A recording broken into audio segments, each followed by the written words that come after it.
that's ever been published or put out there in the world. And I don't think that's something that endures that long, does it by accident. It is been called the wisest book ever written. It's a book about how to live our lives in a place where we can find peace and joy and finding God and ourself and our source in nature rather than in rules and laws and what society dictates. So I became entranced with the idea of the Tao Te Ching. It kept coming to me in many different ways, and one of my beliefs is that when you keep having energy showing up and when you keep hearing over and over again the Tao Te Ching here, the Tao there, that there's a reason for that. So I began to immerse myself in it, and I told my publishers here at Hay House that I wanted to take this great text, which is so difficult and obtuse and sort of paradoxical for so many people in the Western world, and to live it for an entire year. And I would work for 3 or 4 days on practicing it and living it and reading each one of the verses and then going out and writing an essay about it, concluding each essay with something called Do the Tao Now, so that people would have a practical way of going about and applying this wonderful wisdom offered to us by this ancient Chinese man named Lao Tzu, which really in Chinese means old man, because there's no real accurate historical record of precisely who this person was or even exactly when he lived. We just know that the Tao Te Ching survives. The Tao teaches us about how to think differently.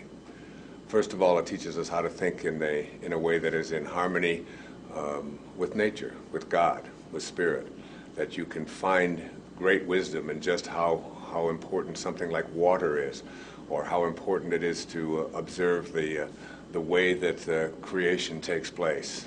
You can learn a lot, he said, from just a simple spider, and noticing that a spider builds a web from a pattern that comes from within itself.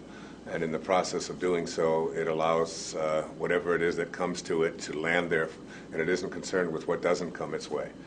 The Tao says that we don't need to be in competition. We don't need to be anxious. We don't need to be fearful. We don't need to live lives of hatred, of revenge.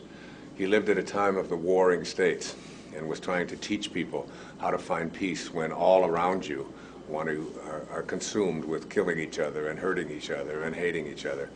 And so he asked us to look deep within ourselves and to find our own nature. And that's the second thing he said, is that everything has a nature, including you, and that you should abandon the idea that you are disconnected from that nature, from that divine place from which you came.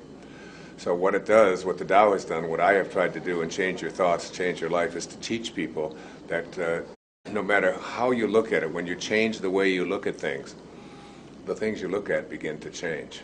And that was going to be the original title for this book. When you change the way you look at things, the things you look at change. It was just a little too long.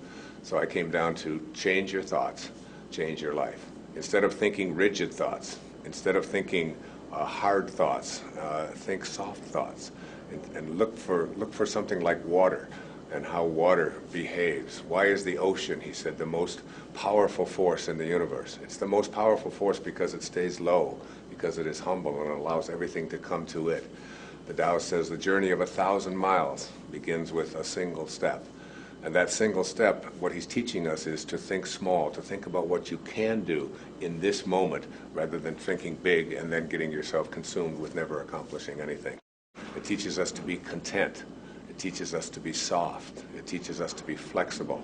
It teaches us to have an appreciation and an awareness that the Tao is in every single one of us, and every human being that you encounter, and every being that you encounter, and every plant and every animal and every tree that you encounter has the unfolding of God built into it. Find that truth. Find that truth within yourself. Look to your own nature. Discover that, and you'll have the greatest sense of peace you'll ever have. And I spent one entire year working on this book, living it, practicing it, and I've never been more peaceful, more joyful, and more a sense of aliveness of why I'm here and what I'm doing here. I don't question any of it. I just live in harmony with what Lao Tzu called the great Tao. And the opening line of the Tao says, the Tao that can be named is not the Tao.